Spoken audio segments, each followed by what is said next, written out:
Hello. Thanks for joining this month's YouTube Live and Facebook Live. And today we are talking about the things we learn about ourselves after our child gets an autism diagnosis. And this is a continuation from the topic we started talking about last month in July. This is what kind of came up in the comments and how we learn about ourselves after the autism diagnosis.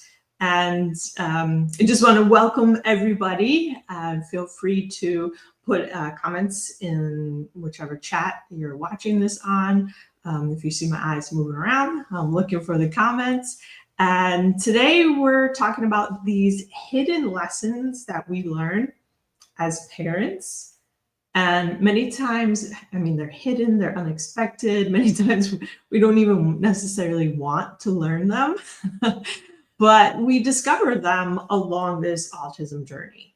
There's many challenges that we face as parents and that our children face, but there's also many lessons that can make us stronger, for sure, whether it's physically or mentally. We definitely become more patient, and sometimes we become completely different people than we thought we'd ever be. And autism can kind of provide that container for growth. And so it's just important to reflect upon this because autism is challenging. I'm not saying that it is a walk in the park because there are many very real challenges, but it's also important to be able to appreciate how you change for the better due to this challenge that you're going through. So in July, in the live stream, one of the parents, they put in the comment and it just really hit, I think, a lot of people hard, where they were saying it's amazing the things we learn about ourselves and being able to have the time to step back and really reflect upon that amazement. So I'll share some of my experiences. And if you have experiences you want to share about the things you've learned about yourself, how you've grown, certainly put that in the chat. I would love to know. And any question whatsoever about autism, put it in the chat and I'll do my best to weave in all these answers. And that's really my goal here, is to share some of the learnings and also answer any questions you have. So feel free to put them in. All right, so I think we can start with strength because that is something that most autism parents, they sometimes even question, how am I this strong? And I remember definitely going through different things and just being like, why hasn't this completely broken me yet? I thought I was weaker in many ways than I actually was. So resiliency, it's like I didn't know how tough I was until I had to be so tough. I had to be tougher than I could imagine. Now I'm reflecting on it. I'm like, oh, yeah, okay. So let's see, is there anything in specific that you learned about yourself from your child's diagnosis? That would be a great place to start. If anybody has learned something about themselves and want to share it, it really helps other parents reflect back too, because we probably don't have much time to really reflect back on how far we've come, how far our children have come, how much work we've put in. Because many times we're just focusing on what's left to do. And it always feels like the destination is far off, but we don't understand that we're actually moving. So if you want to hear a little story about me and my strength. So I had always wanted to do this charity event where women swim across the lake. And I just couldn't imagine it. I mean, swimming across the lake, it's over a mile. And when I got the opportunity to do it last summer, I was able to do it with only 40 days of preparation because of my belief in I'm strong. I can do anything. Like I've done all this autism stuff. Swimming across the lake is no problem. And I was able to do it successfully. I swam across it. It took me, I think, like an hour and 20 minutes or so. I wasn't timing myself. Um, the woman next to me was. But I do have a different appreciation of my strength and like what that really means. And that's come from, nights of not sleeping and how do you get up the next morning and still function and just all the uncomfortable conversations that we've had to have with, teachers and therapists and doctors, right? Like I'm sure there's many situations where you've been like, I don't want to do this. I don't want to have this conversation. I don't want to have to ask for this. But you rise to the challenge because it's your child and you tap into that strength. And that's really what I would love for you to appreciate about yourself. Wherever you are in the journey, it doesn't matter whether you're done or you're just starting, right? If you're just starting, you might be thinking, all right, I've got to figure this out. That shows strength, right?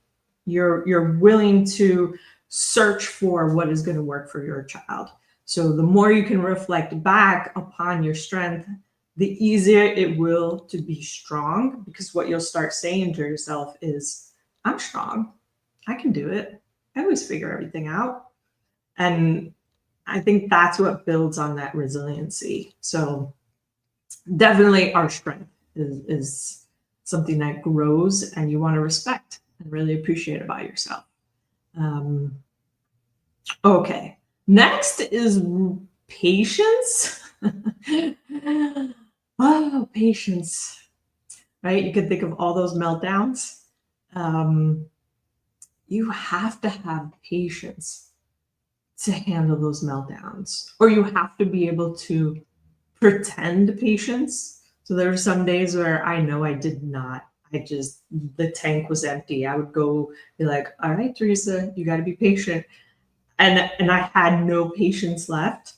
So I would just say, all right, pretend you're patient. Like, you know what patient is. You don't have that ability right now, but could you kind of just pretend it?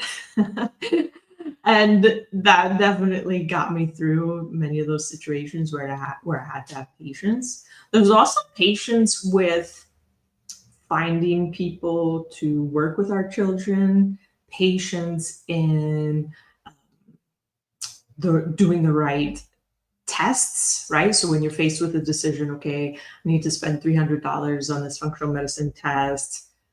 Is it the right thing? The patience in let me understand these tests a little bit more. Let me understand how things are going, and that's really what patience is about. Just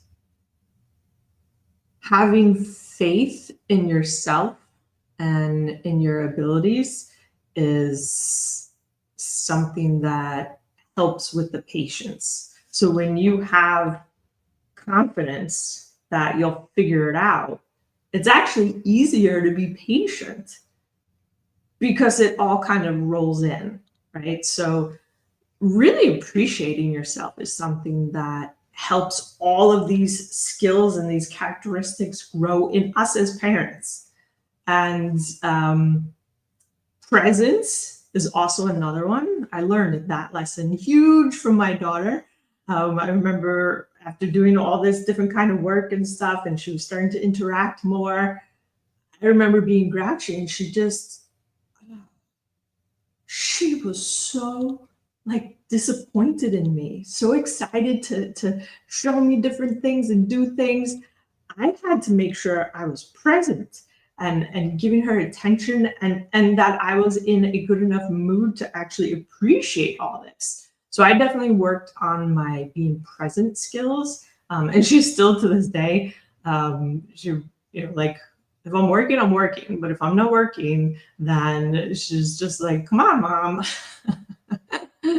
And being present is something that our kids teach us whether we want to learn that lesson or not. They definitely have the ability to make us grounded in the moment. And it's definitely a strength for us because then you can appreciate life more, right? So if you are focused and you say, all right, I want to make sure I'm present with my son and we're going to play a particular game. And maybe developmentally it's like 2 or 3 years behind where you think you should be. But if you're present and you're just enjoying that game, oh my goodness, they feel it, you feel it, it's joy. Those moments are what build and they grow. And that's just being present can be so satisfying.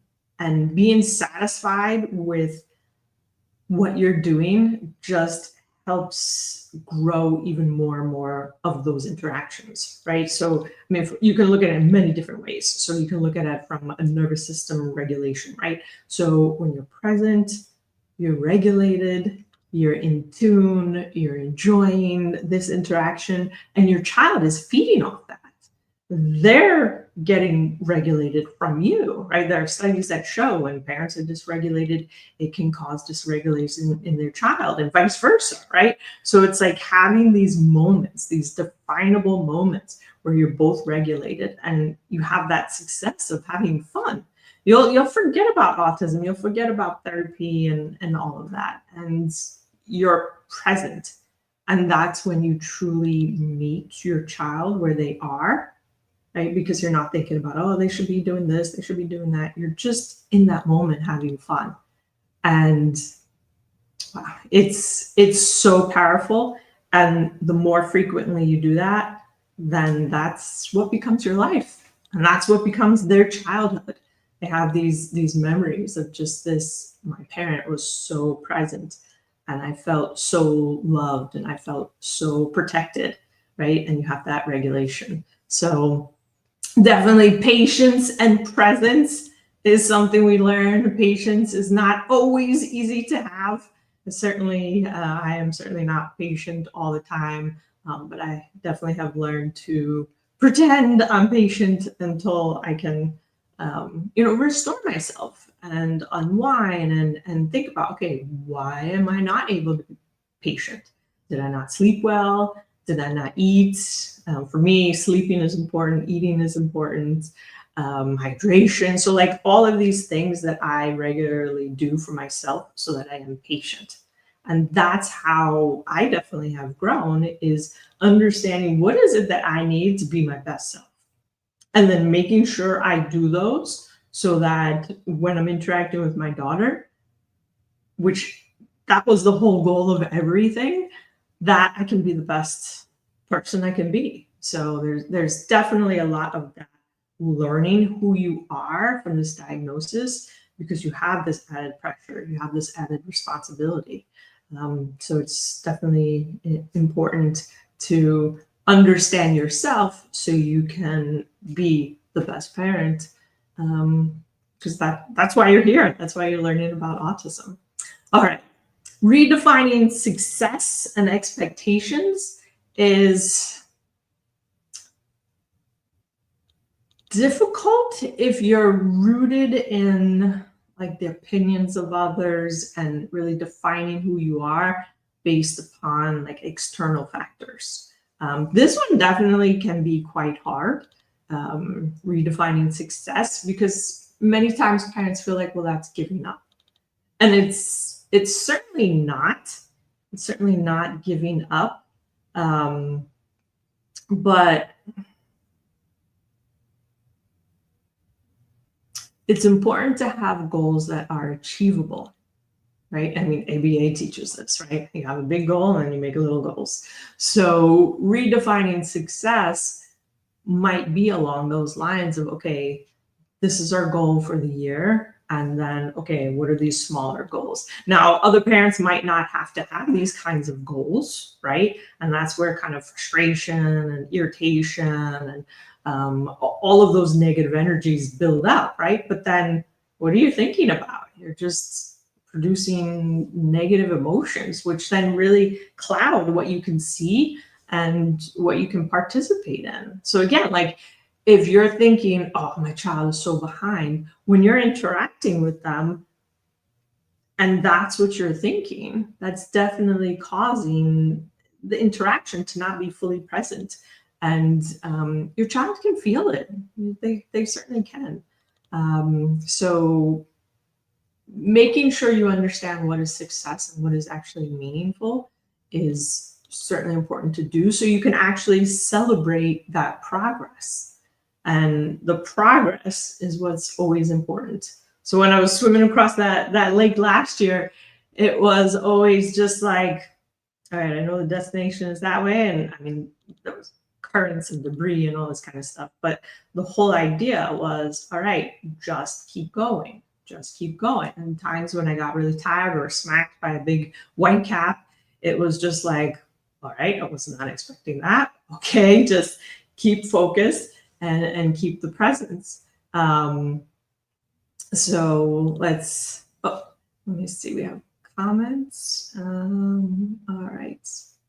So the small winning moments is what I use for fuel in the really bad moments. Yes, definitely. That's the kind of fuel you want, especially in those bad moments. And it's super hard to do, right? Because it's contrary to what we may have done in the past. Like when you're feeling bad, it's easy to just keep feeling more bad. But that's the muscle, that's the habit that you want to strengthen so that the good is the fuel and that is what brings you out. It's not as if you can't have bad days. This is life. You're going to have days that go sideways, that go opposite to what you expect, but it's that resiliency to keep going. And definitely, Brendan, the small winning moments, that is exactly the fuel you want to use for those bad moments.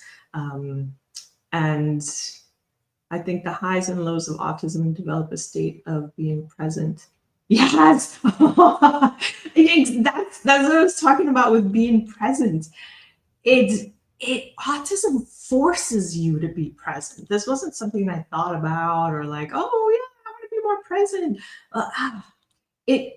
It dictates so much, and that can either feel like a prison, or when you learn to work with it and you learn to like really appreciate the situation you're in. I totally agree with you, Brendan, that you develop this sense of being present with your child that many other parents don't experience because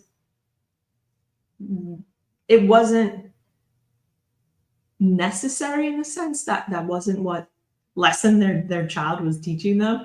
Our children all teach us all kinds of lessons, autism or not. And I definitely agree that these highs and the lows, there's so much lessons in there.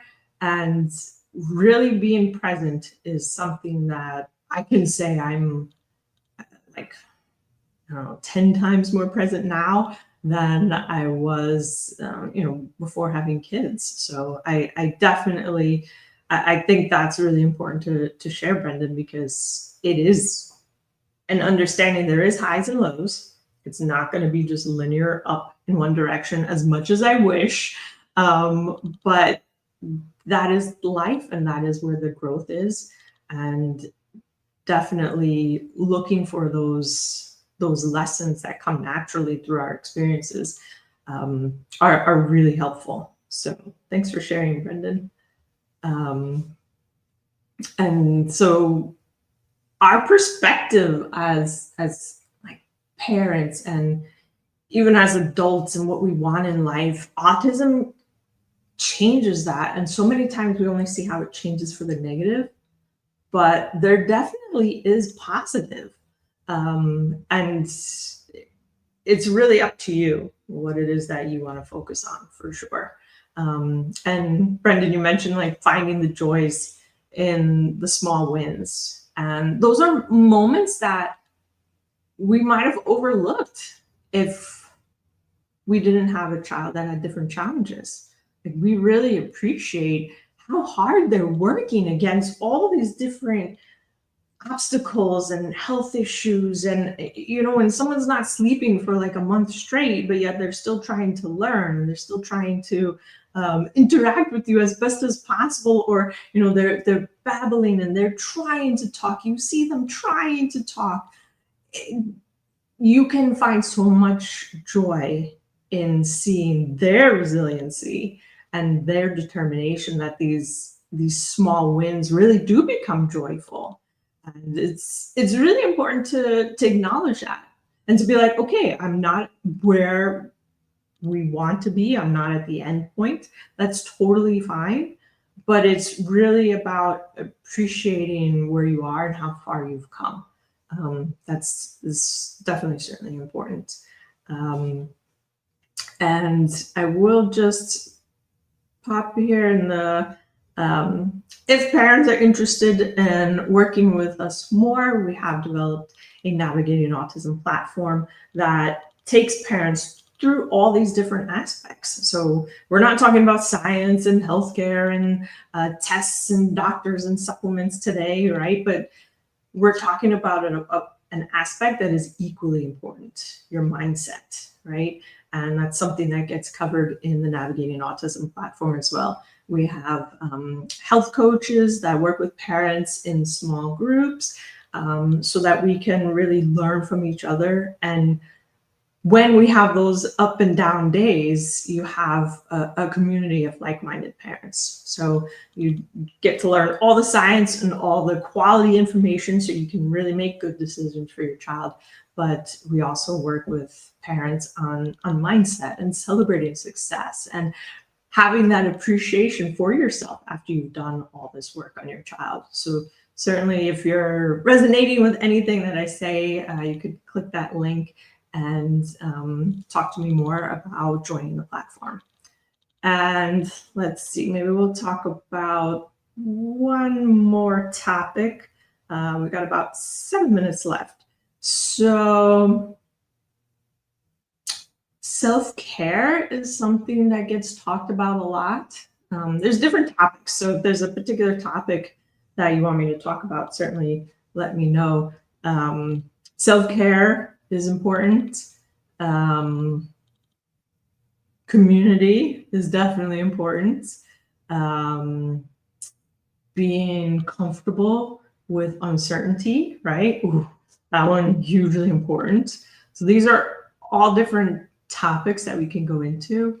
Also, like letting go of judgment of yourself and others, especially your child.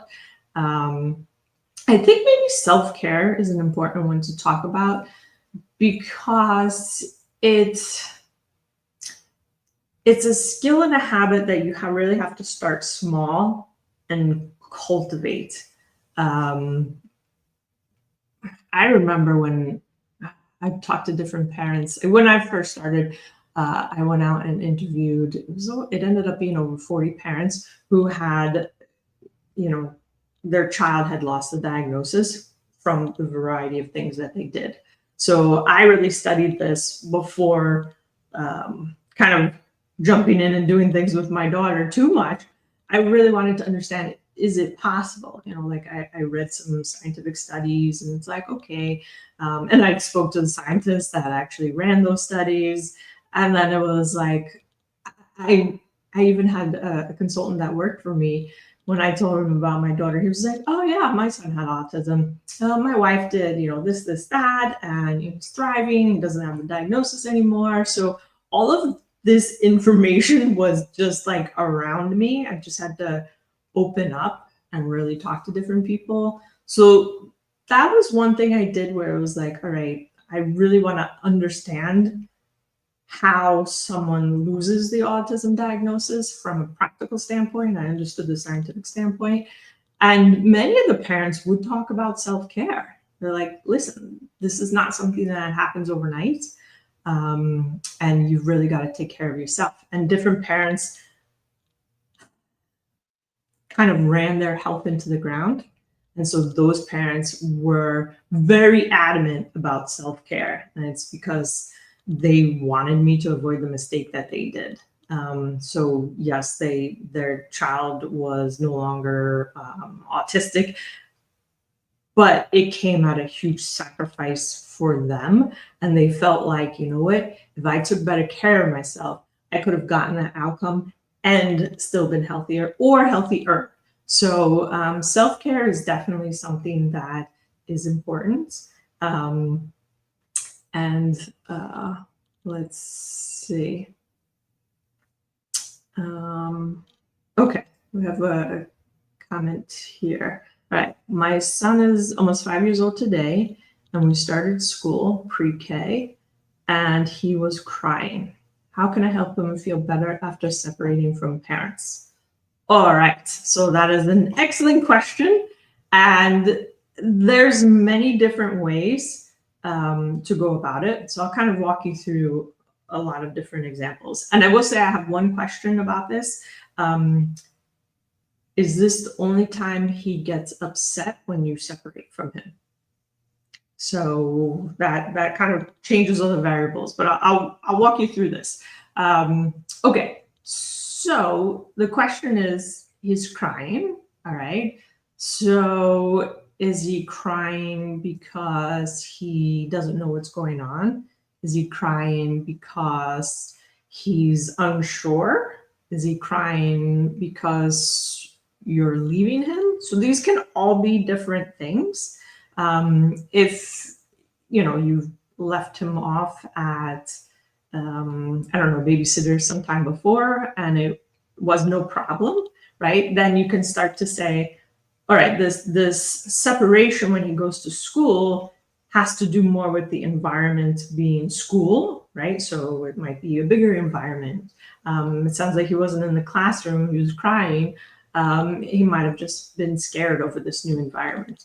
So the first step is really to understand, is it related specific to the school, right? Like to the situation, or is this something that happens all the time, right? Because then that's two different approaches. If the separation anxiety is no matter where he is and you go, then that's different than it being very school specific. With it being school specific, we can just certainly feel free to, I'll keep an eye on the comments. You can add more details and then I'll get more specific if I can. But if it is school related, like just school related, then that's where you can start with something very simple like social stories. And I say simple because there are a lot of books about kids getting scared when they go off to school, right? So you could go to the library, it doesn't even have to cost you anything. You can, I'm sure there's on YouTube, you could probably search for a social story or, you know, autism and, you know, first day of school, something like that. So it would be really talking to him about the concept of school and letting him know that other people get scared. You could certainly talk to him and maybe explain, maybe you were scared your first day of school, right? I think everybody has a little bit of like, you know, kind of reaction, whether it's the night before or the day of. So it would really be that first step is understanding the separation anxiety. Is it situational or is it general? And then if it is situational and just school related, then it becomes the focus of how do I get him comfortable with the school environment, right? So with kindergarten or pre-K, it might be, you know, 2-hour day or something like that, right? So you can talk to the teacher, hey, can I pick up, can we just hang out in the classroom for a little bit and let him get familiar, let him walk around when it's quiet, when no one's there, walk him in the hallways, right? So it's just having him become a lot more familiar with the environment. But again, you would have to know, is it the environment or is this situational? I'm just going with the, for instance, if it is situational, right? So you can get the books and really start at nighttime reading those things like that. You can start to share your own experiences about when you were scared, starting something new, certainly can do that.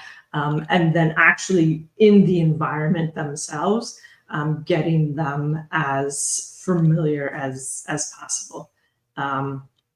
All right, we got some comments from other parents. All right, so I just put on the screen, A Day at School is a super simple book that Jeanette's son, I guess it helped him. So she thinks it helped him. So that's exactly the concept. So if it's situational, right?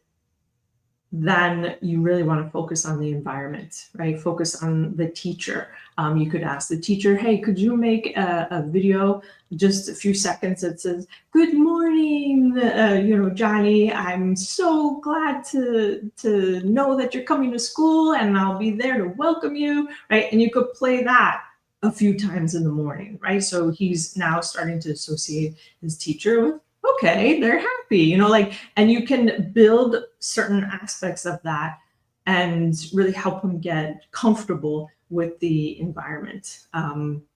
So that would be something that you can certainly do, right? So you have the books, you have theory, and you have recommendation. Thank you very much, Gina, for that. And then the actual environment. So can he hang out a little bit longer, that kind of thing, even on the weekends, maybe go by there. If you can't go in the school, right? Sometimes school's like, no, you can't, or maybe your schedule, you can't do that. You can just walk to the school a couple of times or drive to the school, walk around the school, right? So you can make him comfortable with the environment as much as possible. And then just really helping him with that transition. That would be where to start, based upon the information that you gave. And then I'll end with self-care. So self-care is super important, right? It's stressful seeing our kids just get like, it was, okay, wait, we got some Natalia who said, yes, it's a new school. He was crying because we left. It is happening all the time. 6 months ago, he was fine with me leaving. Yeah. So start to drill down. There's something about the school, right? So, and not necessarily in a negative sense, right? We don't want to say, oh, there's something bad happening at the school. There always could be, but we don't want to start there. We want to start to understand, okay, what is causing the upset? Is it just needing to be more familiar? Is it he's crying because what they're doing in the beginning of the school day is an issue, right? So you can start asking the teachers, the TA, for some data. Okay, when does he stop crying? Is there anything that he's particularly really enjoying, right? So then it's really starting to get more granular on what the actual issue is. And even if your child's not talking, you can figure it out. You certainly can. It's situational, right? It's this new school, so you can definitely start there. And it might just be the newness of it, right? So he enjoyed school previously. So it's trying to figure out, okay, what is it about this new situation that is causing angst in him, and then addressing it. So awesome. So I think I will leave it there. Self-care, that was the last thing I was talking about. So this kind of situation, right? It just tears our heart to think, oh, I'm like, little child is not like happy. And I remember those days where I would then just, I don't know, it was like my heart was with her, and I was always wondering, like, oh, is she having a good day? Is she not? And it's stressful, right?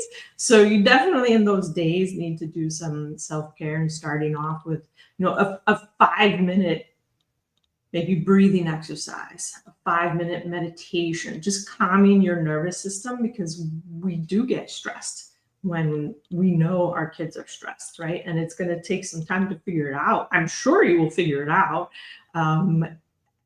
But being kind to your nervous system as well, so that when he comes home, you have that tank of patience, you have that tank of energy to be able to figure out what the actual issues are. And that's how self-care really helps.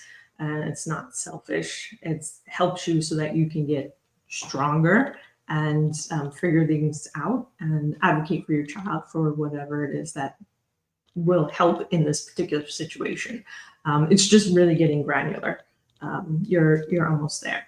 My pleasure. I love talking all things autism, so I'm glad we can take a step away a little bit from all the science and the healthcare, and it's equally important, but it's all related. We have to grow as parents. We have to appreciate how strong we actually are, and how capable we are, and just the small things that we might not have appreciated before, we really learn to appreciate, and it does make life sweeter. It certainly does. So thank you very much for being here. I'll run a poll for topics for next month. You can always drop topics in here if there's something you want me to talk about more and more, then we can go into detail. And yeah, I love hearing from you. All right. Have a good rest of the day. Bye.